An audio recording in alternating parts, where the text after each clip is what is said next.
So halting the superbugs, a little bit of a bummer on a Friday afternoon because there is a problem with antimicrobial resistance. First of all, what is antimicrobial resistance? And just by way of background, I do a lot of work with groups. I try not to do a lot of monologues when we bring together groups of people. In stark contrast to conferences, we also don't do a lot of monologues and presentations. So this is sort of an exception, but I would love to get a conversation going. I think this is a topic that probably most of you have heard about and probably many of you have perspectives on. So if you have something you'd like to add or oppose or ask, please just jump on in. So antimicrobial resistance, any volunteers? What does it mean? What does it mean? Anybody? So there is usually a special bacteria, let's say, which collected lots of resistancy. So it means that if you're trying to treat it with many different types of antibiotics, it will not kill the bugs. So you can't kill the bugs. Normally you want to kill the bugs, some of the bugs. Sure. And because they're resistant to antibiotics, you can't kill them. Now there are interestingly two areas of medicine where you try to kill something inside the body. You just mentioned one of them, which is bacteria inside the body. And viruses. Okay. So infectious disease, where else are you trying to kill something that's inside the body? That's your therapeutic goal. Cancer.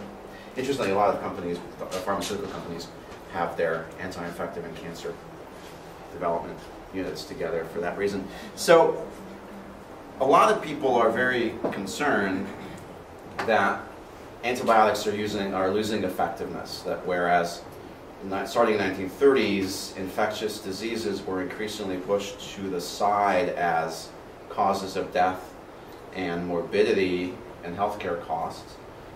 They are coming back. And so here are some of the most alarming statements about it. This is Margaret Chan, the executive director of the World Health Organization, saying that the world is heading towards a post-antibiotic era in which common infections and minor injuries can once again kill.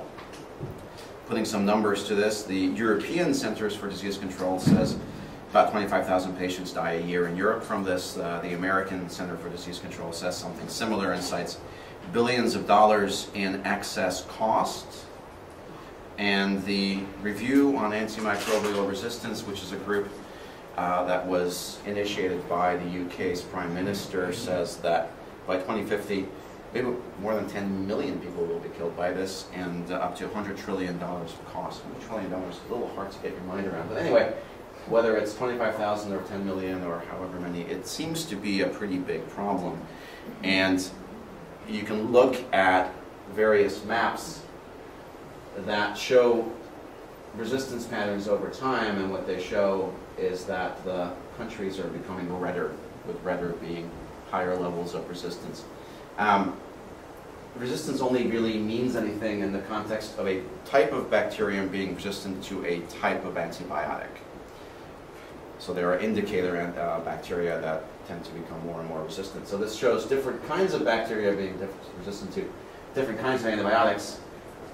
The darker spots tend to be China and India, South America, and Southwestern Europe. Usually, the public health issues, things are the best and the cleanest in the Northwest, and you go down and to the right, and they get worse, and you see the same pattern here.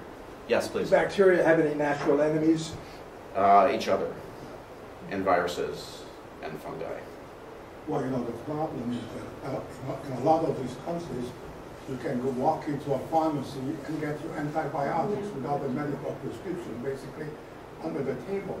And so a lot of people take antibiotics when it's not necessary. Mm-hmm.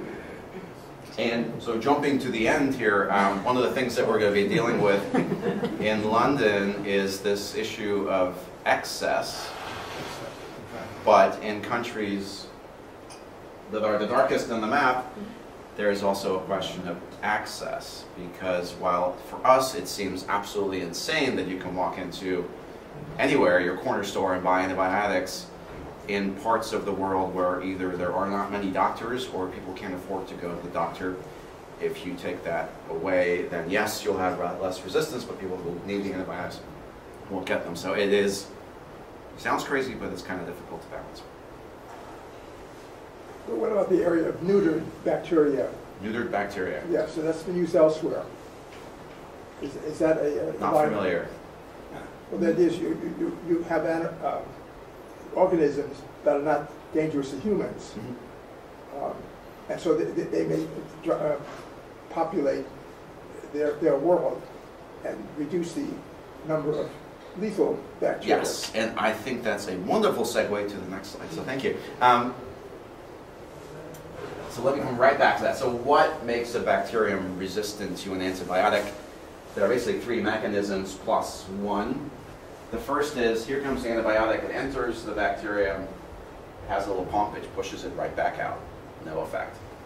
The second is that there's some mutation, the antibiotic is supposed to latch onto some part of the little bacterium.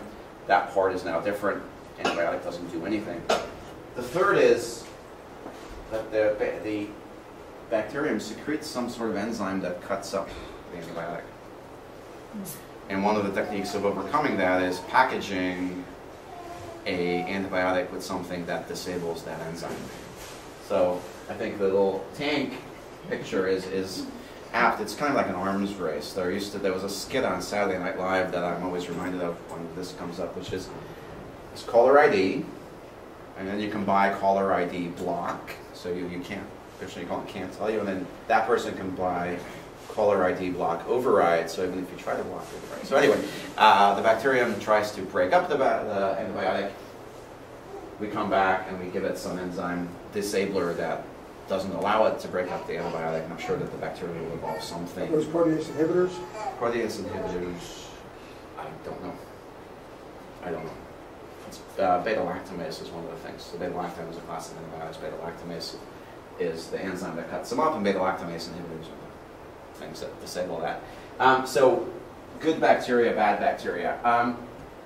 One of the sort of startling facts about this is that we all carry trillions, zillions of bacterium on our skin and in our guts, especially in our guts. And if you take antibiotics, depending on the coverage, they could kill off all the bacteria, whereas you're only trying to kill off the bacteria that are causing the infection. But due to the fact that there are so darn many bacteria, and some of them are going to have some mutations, apparently these resistance mutations have been in existence for billions of years. We're not inventing them, we're just selecting for them.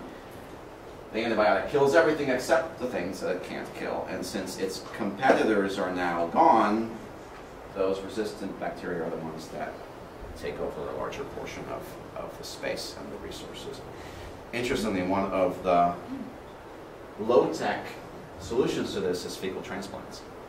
So when people have a disturbed biota, microbiome in their digestive tract, one way to restore that is to very carefully and through tubes insert someone else's fecal matter in there, because it contains a large amount of bacteria, and that can restore that balance. Does that answer your question, comment? So what's the problem that if you take this process of resistance and you add it up over time and over a large number of people, the development of antibiotics is not keeping up with the loss of effectiveness of older antibiotics.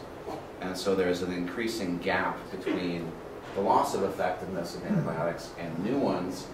And we'll get into in a second, what's the issue with developing new ones. But what you're seeing here is up until, say, the 90s, there were a relatively good number of new antibiotics developed. There was a loss of effectiveness that has increased. This kind of looks exponential.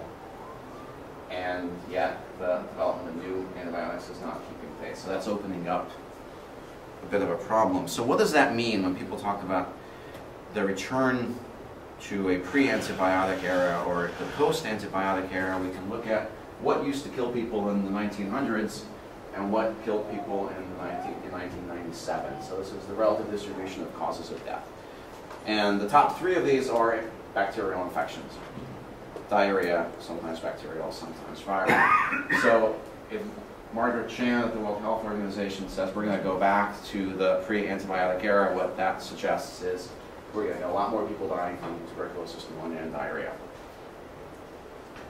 So that's part one of what happens in the post-antibiotic era. This is kind of going back in time. The second thing that happens in the post-antibiotic era is that a lot of the treatments that have been developed over the last 30, 40, 50 years become much more difficult to administer. And we can sort of break this up into three categories: neonatal care and diarrhea. In developing countries, the leading cause of death of babies is diarrhea. For adults, number of operations, organ transplants become much more difficult, much more risky. Joint replacements, anything that creates a risk of infection. And I really don't like this graphic very much, so just pretend it's not here, but cancer treatment. Traditional chemotherapy kills fast-growing cells. What are fast-growing cells? Well, tumor cells and cells of the immune system. So, White cells. pardon? White cells. White cells. So in order to be able to treat people for cancer, you have to be able to manage infection. If you can't manage infection, the whole thing becomes much more difficult. Okay? So this is kind of a bummer on a Friday afternoon, but we'll get through it somehow. So what drives resistance? Two large contributors. One is use of antibiotics in human health, and the other is use of antibiotics in agriculture. So what is this lady doing? She's sneezing. What condition might cause her to sneeze? A cold. She has a cold, or she has an allergy. If she goes to her doctor, do you think she'll get antibiotics? Most likely. She will probably get antibiotics. So That's a mistake. one number, and I'm sorry to be bashing China, but one study we saw says that 78% of people in China who go to their primary care physician with a cold get antibiotics. And there's a whole complex around behavior in healthcare systems and people wanting to get something for their trouble of going to the doctor wanting to satisfy the patient. And in a lot of health systems, doctors and veterinarians actually get paid for every prescription that they write. They actually sell the drugs. And so that might create a little bit more of an incentive for them to prescribe antibiotics. The other one is agriculture. Pardon? Statistics for us. So what about here? What percentage of people are going to get antibiotics if they show up with a viral infection? I don't know, and it varies by sort of regional healthcare systems and the way health systems are organized. There are some. It's less than 17%? I think it's less. It's probably something like 30 to 50. What do you think? I think it's 100. You think it's 100? No, Higher. I think it's 100. Higher, okay. Higher than 78 or higher than like 30? Higher than 50. Okay, so getting to 78. In part of the problem there, which we'll also get to very soon, is the lack of diagnostics. How do you know why someone is sick? So other thing that's driving resistance is use of antibiotics in agriculture. I love this. I stole this off the internet, so I'm sure it's a copyright violation. But not only do you see the cow, you also see that this is the Swiss cow Fiona. And so this is where you get your meat. Except this is not where you get your meat. This is where you get your meat. And there are basically 3 uses of antibiotics in agriculture. Number 1, this is like family. Number 1, anyone? To feed the animals. So you feed the animals, but why do you give antibiotics to the animals? Why? Not for the bird flu and all kinds of things. So metaphylaxis, you want them not to get sick. And when you do that, individual is prophylaxis, it's a herd, it's metaphylaxis. Why else might you give antibiotics? You want to grow them faster. You want them to be bigger. Yes. But why? I mean, I never understand it, that one. Why they will grow faster? Chickens and pigs. Chickens and what? Pigs get most of the antibiotics. Something about the way they work makes them able to more efficiently take up the nutrients in their feed, is what is thought. But not by much, not by much. So those are 2 of the 3 reasons. The third one is that they get sick. I mean, how can they not get sick when they're kept like this? So, 2 major drivers. And then the question becomes, if this is such a big problem, surely someone is working to fix it. And it's actually incredibly hard to fix. So why is it so hard to fix? It is very complicated, and a lot of different institutions and a lot of different government agencies have their hand in it, or should have their hand in it, without which they can't fix the problem. There are multiple sectors involved, multiple constituencies. And sometimes there is competition, for example, between access to antibiotics and excessive use of antibiotics, between farmers wanting to get that few extra % of growth from their animals, and people who think that it's not such a good idea to be pumping thousands of tons of antibiotics into animals, especially when it's the same kind of antibiotics that people take. And there's a lot of data that suggests that stuff comes out the other end and ends up in the community. So that's not so good. Just a question. Yeah. I mean, it's a naive question, but when we, like, you know, cook the meat, Yes. the antibiotics would not be destroyed? I mean, I'm naive. Sure, well, I mean, I'm naive too, because I'm not a doctor and I'm talking about this. So, Well, I think it's maybe like a chemistry question, right? Like, it probably is. There is actually very little of the antibiotics that end up in your meat. oh, The antibiotics end up in the environment as runoff from the farms.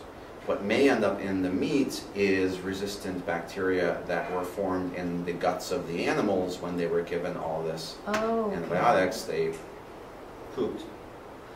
Mhm. And in the process of slaughter and cleaning and packaging, that stuff mixes in with the meat and gets into food. Okay, that's interesting. But the problem with this is not that you get the antibiotics as a consumer, it's you get the resistance. Mhm. So there are weird feedback loops. Here's one weird feedback loop. Antibiotics, the new ones, are so precious that we can't afford to use them, because if we use them, resistance will develop to them. Right? We gotta keep them like behind glass locked. If I'm a pharmaceutical company and I'm trying to think of where should I invest, do I want to develop a drug that no one will use? How much money am I going to make from a drug that no one? It's like by developing a car no one will buy. So weird trade-offs, multiple levels of governance.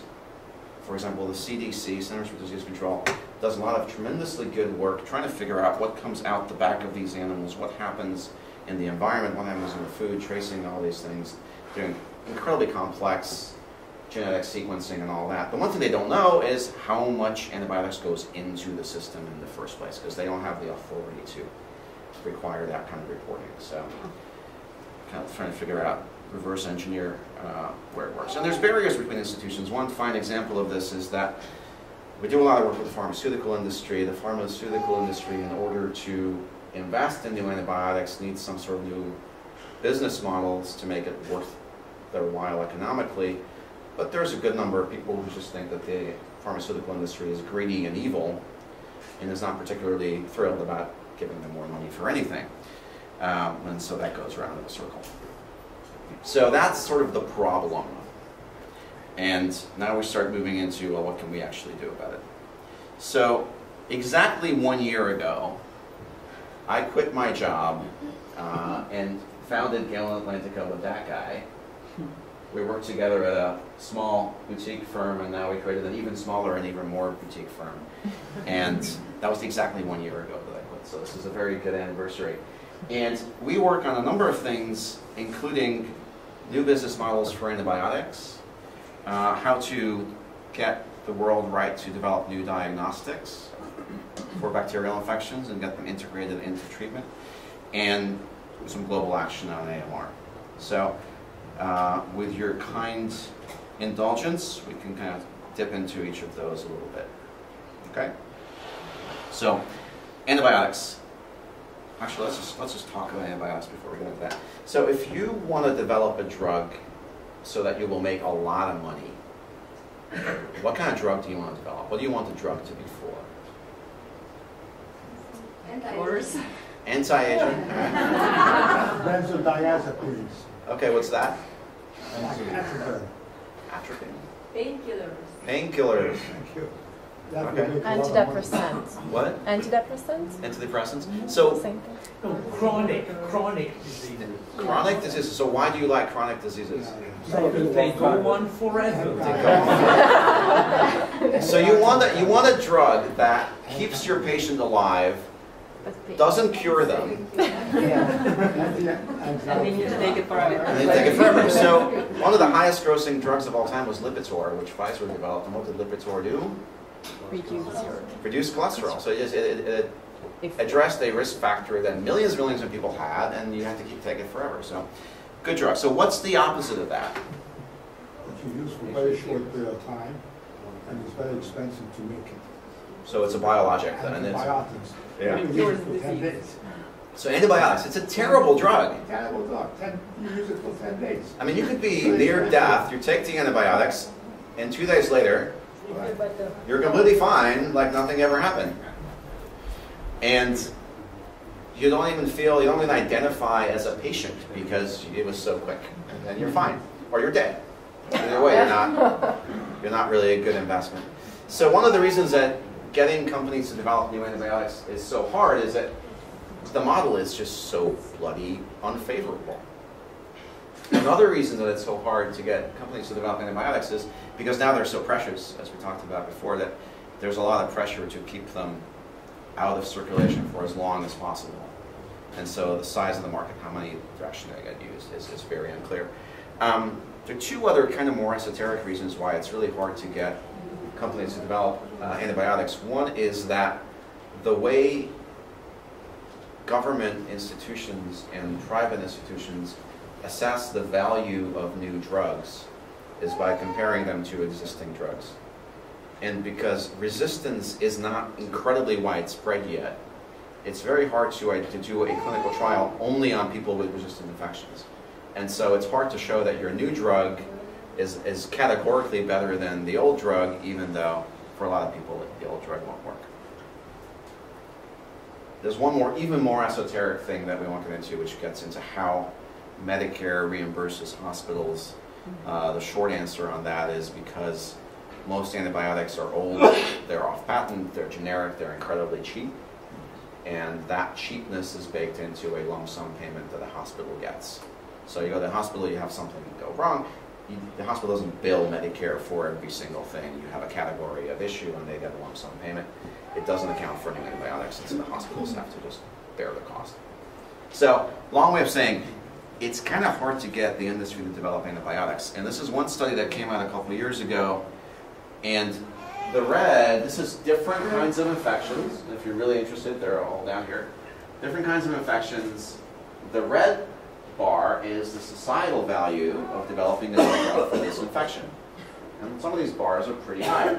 And the little black dot is what a company that develops it can expect to get in return. So, if you believe this, it's not really on a par with the value. So that's back to the complexity of all this, and this is a network lab, so this is somewhat of a network. We developed this system map that actually is only a partial system map of the various interactions that ultimately drive the mortality, morbidity, and cost of antimicrobial resistance. Baked into this is the difficulty of developing new antibiotics and the way new antibiotics kind of percolate through the system. If we had 3 hours, we could go through this box by box, but all I'm trying to show here is this. There are benefits of antibiotics that are completely outside the traditional way that health systems reward drugs. So the way health systems reward drugs is that you're sick, the drug helps you not be sick, you get paid for that. Fine. Which is here. There's a lot you can do with innovation in antibiotics that helps to prevent the development of resistance in the first place. There's absolutely nothing to pay for that.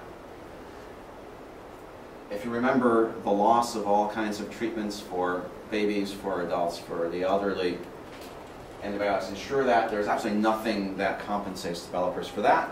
And there's always the possibility of a big outbreak of untreatable infections. There's nothing or very little to compensate developers for that. So if market incentives are not enough to get the kind of innovation that's necessary, and there are all these kinds of benefits that are not rewarded, then what you need is some new reward models. And this is work we did with one of the large pharmaceutical companies, and again, let's not get into the specific columns, but we developed 11 different ways, and basically a reward model is just a fancy way of saying, what do you get paid for, or how do you get paid? So we figured out different ways that you can get paid to take care of all of the problems that we talked about, and some of these are actually pretty good, and some of these are actually being piloted in some countries. We also worked with what ended up being 80 pharmaceutical and diagnostics companies on a joint declaration of what does the industry need to be able to develop new drugs here, and what does it offer the world in exchange. And that got released at the World Economic Forum in January or February and got a lot of coverage. So this stuff is complex, there's a lot of hurdles, but there are ways to fix the reward problem, there are ways to fix the economic incentive problem, and this is really fantastic stuff to work on. And I feel very lucky that I got to work on it. So, that's for antibiotics, new drugs. Any comments or questions before we turn to diagnostics? Yes? When you said that there are ways to fix, maybe I wasn't paying attention, I was reading the slide, but is there any, so are those all market-based ways to fix, or are those sort of with the help of a non-market player like the government, or someone who has the money, or like an institution that has the money but not incentivized? Yeah, so I think the way I would slightly reframe that is, are these ways that retain the original model that the developer of a drug gets a certain amount of money every time the drug is used? Or does it shift into something called delinkage, where the reward for innovation is independent of how many doses are sold? And there's actually sort of an ideological battle raging right now within the industry, and then a bunch of commentators and governments where they think that something that you got to make the market work, because that's the only way you're going to get real investment, and something that antibiotics are so unique that what you want to do is to create some sort of a floor of payment that assures you as a developer that you will recoup your investment, but you also don't want to create an incentive to overuse the drug. And so that's unsettled, but it's sort of an active discussion. Sorry. And it was kind of the same question, I think you answered it with delinkage is the answer. And that's a really interesting debate. So the way we started working with the Wellcome Trust is that we sent them this stuff at some point, and then they said, aha, whatever. And then they got back to us and they said, well, we see your system map, and we see that rapid diagnostics have a lot of linkages. So every arrow, every line between one of these boxes is a way that one box affects the other boxes. Probably nothing here has more connections than rapid diagnostics. And so we ended up doing some work with them on rapid diagnostics. This is sort of the silver bullet. So if we had faster diagnostics for infectious disease, then a lot of this would be easier. So we'll get into why in a second. But just very quickly, how does this all fit together? If you have a patient and you think the patient has an infection, then ideally you have three objectives. You want to treat the infection, you want to do as little harm to the patient in the process of treating the infection as you can, and you also don't want to create collateral harm to the world. And the way you create collateral harm to the world is by breeding resistant bacteria. And so what this means is that you only want to treat with an antibiotic if there's in fact a bacterial infection, and you want to use as narrow a spectrum of antibiotic as you possibly can, so you only kill the bugs that are causing the disease. Now, if you have a serious infection, you want to be pretty darn sure, if you're using a very focused antibiotic, that you have the right bug and you have the right drug, because otherwise you're just not going to treat it. So the way that we can approach optimal treatment is through diagnostics.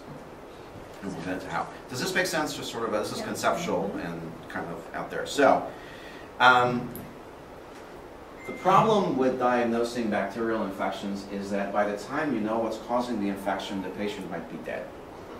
So at least you know what to write on the death certificate.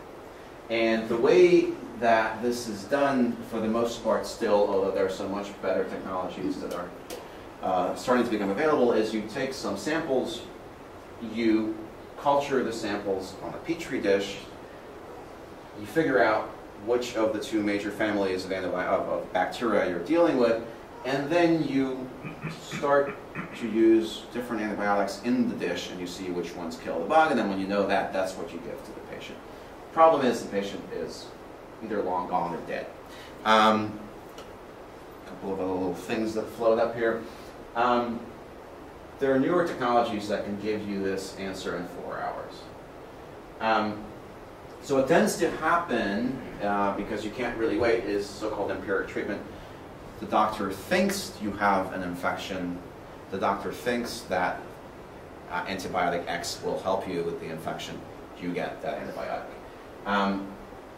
And this is sort of expert judgment on how long can you realistically wait. If someone shows up with an upper respiratory tract infection, you could wait 8 hours if it's a really bad infection still before you start treating it. All the way down to sepsis. Sepsis is a bloodstream infection. Word of the wise is that it has to be treated immediately, otherwise the patient dies. And so the fact that most of the time doctors don't know what they're treating makes it very, very hard to do this. But we have more and more sepsis, you see. In the community today, we have more and more sepsis. Why? Because the population is getting older. They end up in nursing homes where they got dehydrated, and they actually, unfortunately, not taking care of them as they should. So they develop sepsis. This patient comes to see me with a huge amount of sepsis. I can't wait those hours. That's right. So what do you do? I treat those patients, otherwise they will die, as you said. And since the number of people having severe sepsis is increasing, not decreasing, because the age of the population is increasing, and the treatment they receive in nursing homes are secondary.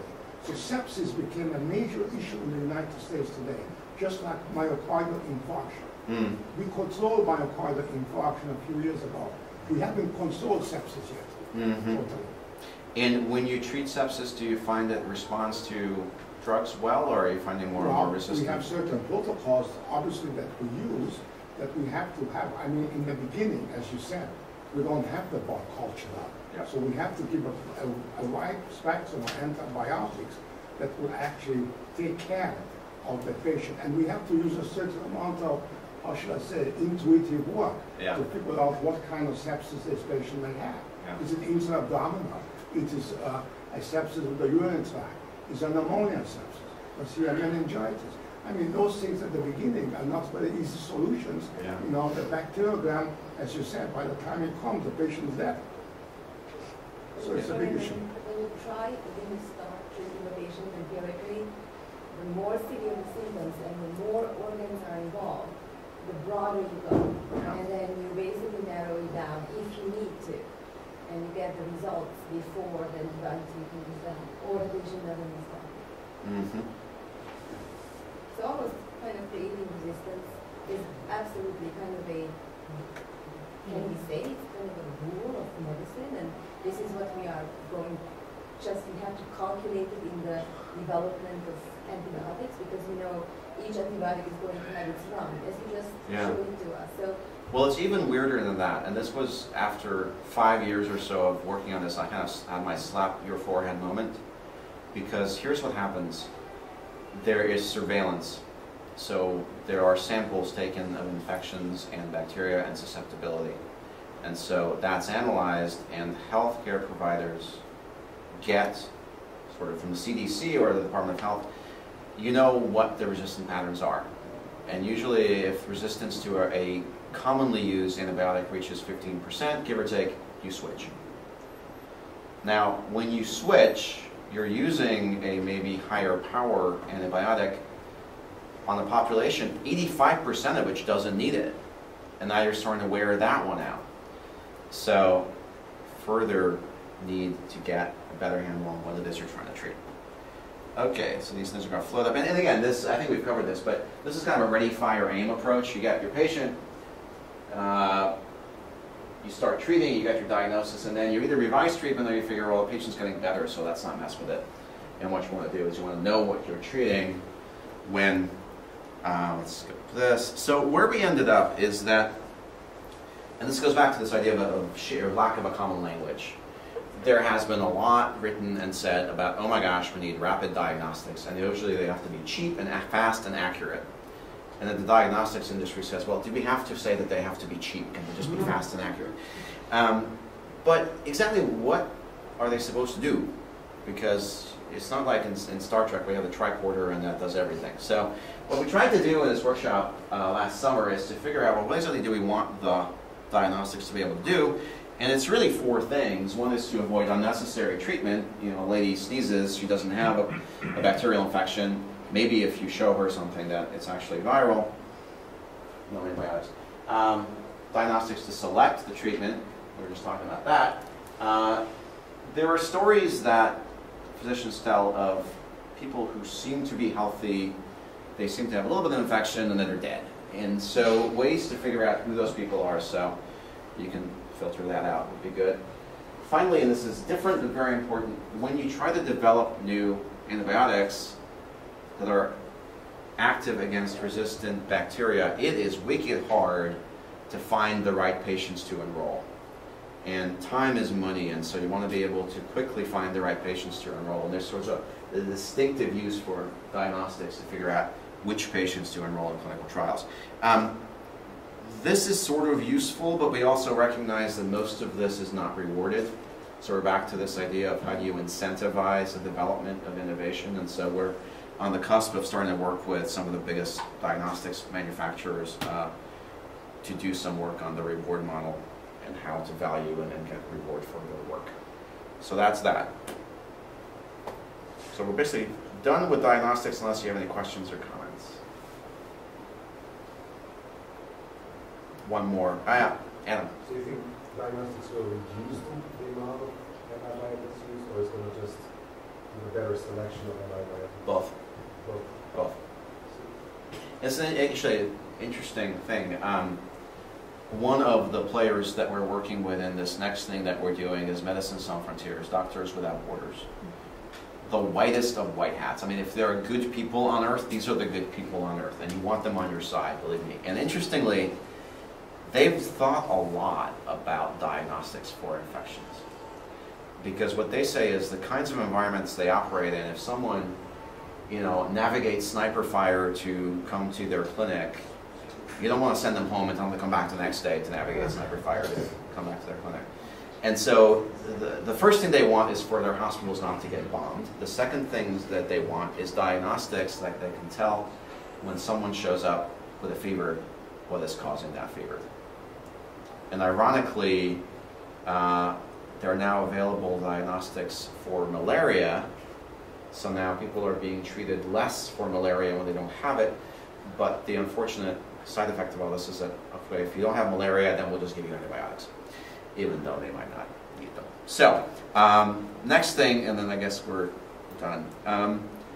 We're working with the Wellcome Trust on a summit to bring together policymakers and scientists to try to create some momentum for countries to develop national action plans on antimicrobial resistance.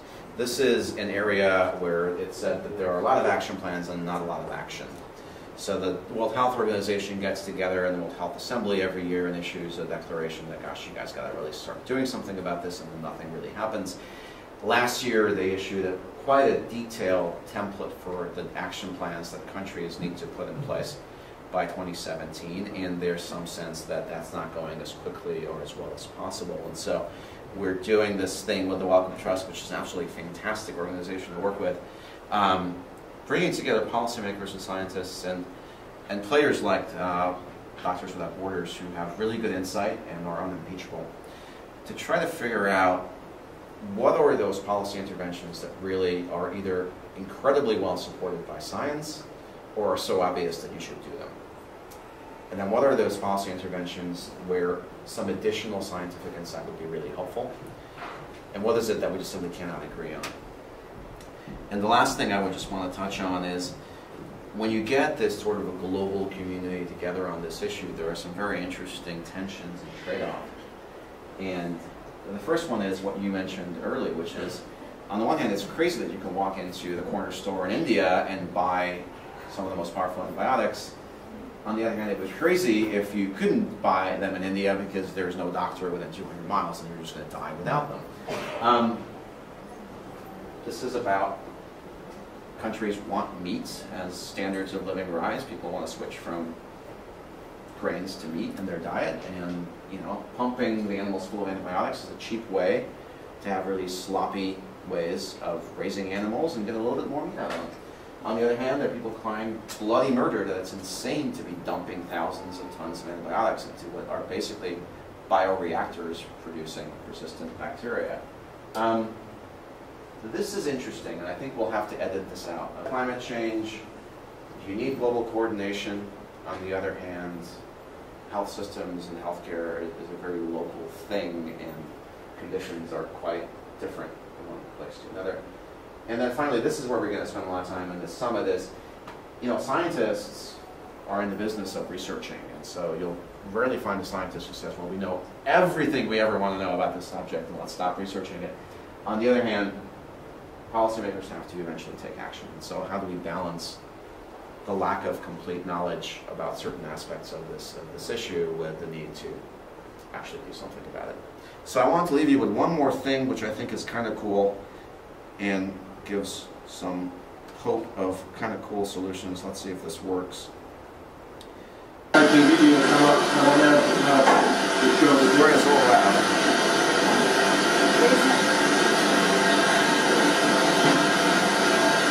Stop it. Hang on 1 second. I think it just needs some time to adjust. All right, well, let's see. Just talk amongst yourselves.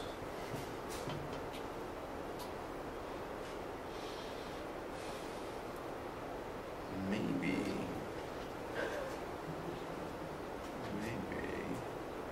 Okay. Maybe. We are already seeing something. Yeah. All okay. Right, so yeah. Can we do this? This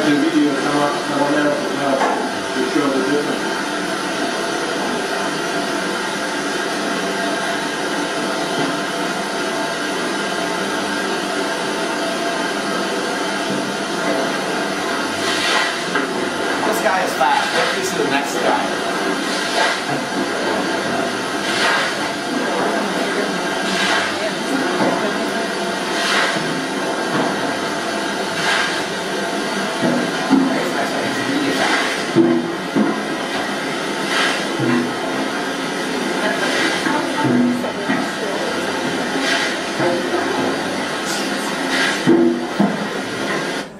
So what's going on here? Vaccinating sound. What's going here? Yeah, you saw it. It said what it was.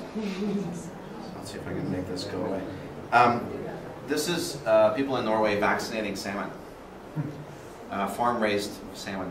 There is huge amounts of antibiotics used in aquaculture, especially in Asia. And one way to reduce that is to vaccinate the salmon. What's kind of ironic is that they use the same needle in every single fish, so it's not the best infection control. So that's all I really have. Happy to chat more, but thank you.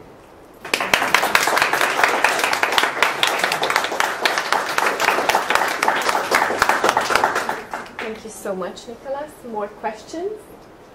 Yes? Because I think that the 100 trillion is probably a little bit too much, right? I mean, it's the financial impact? Yeah, that's a major percentage of the global economy. But even if it's like a 2 trillion, if your proposals and the proposal to reduce it, it's going to go against major, it's going to go against exactly that amount of money, right? So this is a high margin business. Once you produce it, once you develop the problem, producing it is a low cost. So how are they going to give this up? I mean, how are those drug companies going to give up this market? I mean, let's assume that you bring it down by 1 trillion. Right. Well, $1 trillion. If you were the king, if you were the king, it would be an easy solution. The problem is that the institutions, this kind of runs up to the prime minister level, and it is exceptionally hard to get the attention of people at the level you need to reallocate the money. And so, on the one hand, getting real political interest in this is critical, and then to be able to act on it. And this is one reason the World Health Organization has taken this issue to the UN General Assembly, because they recognize that it's not just a health issue, it goes beyond there. And so the question is, if seen from above, it's clear that there's a misallocation of resources, how do you fix that? Even knowing that for sure doesn't make it easy to fix. Yeah? Do you have any examples of how they've tried to de-link the, like what they've done to try to move away from the usage model? Like, are there any reimbursement models that you could name you come up with? Sure. Let's see if this works again.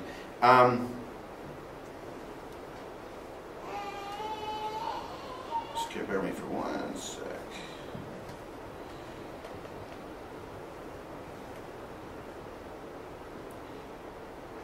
We developed this stuff for Roche, and then I was talking to the head of antibiotics at AstraZeneca, and he said, well, we're actually doing this with the UK government. I was like, wait, we came up with this. Basically what you can do is treat antibiotics as a form of insurance that the health system buys. And you can implement that in a number of different ways, but you can either actually buy X number of doses, which is stuff they do with drugs for anthrax or Tamiflu over the years, or you could pay for the availability of production capacity, so you could call on it if you wanted to. And so that could be a floor of payment for the IP, basically, that you've developed this drug. It's yours, you have it, you're able to produce it, and then when you actually do produce it, we'll pay you X amount for each drug. So that's one way to do it. But there are a couple of tweaks on this, but it's basically the idea that you don't just get paid for every pill. Yes, sir. So as far as the models for antibiotics, the first one was penicillin, which exploits a certain weakness in the bacterium. And I guess there's variations on those that exploit similar weaknesses, but I just don't see how many possible weaknesses there are that the human cell doesn't have but a bacterium has. The model, the paradigm must be changing. I don't know anything about it, but first you get all the variants on penicillin, then you find some other weakening, but how far you go, right? I don't even know how many things they've had in that chain of different models. It is scientifically difficult because you're trying to kill something, but you're not trying to kill the host, which is the person. Right. And so I'm not a scientist, but I do, from what I understand, there's a science, aside from all the stuff we talked about, it is not trivial scientifically to find effective drugs. Other questions? No? That's it? Thank you so much, Nicholas, for this talk. And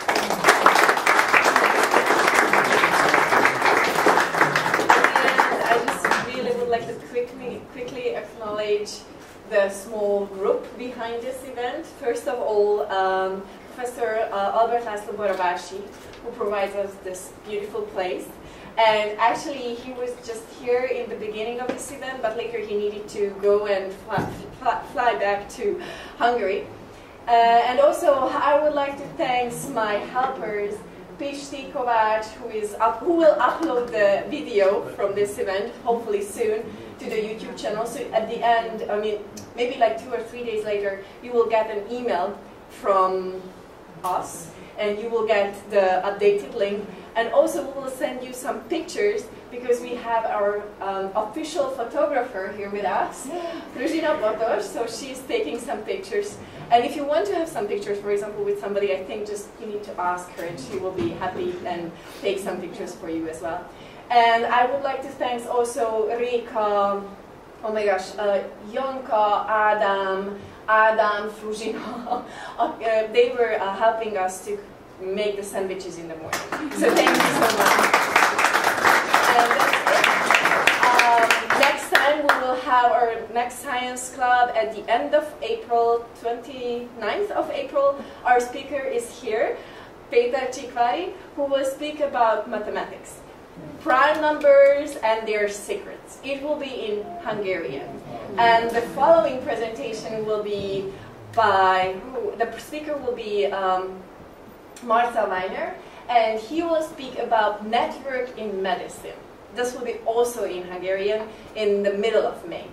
And I think for this, until the summer, this will be all of our Hungarian Science Club, and we will continue in September. So thank you so much for coming.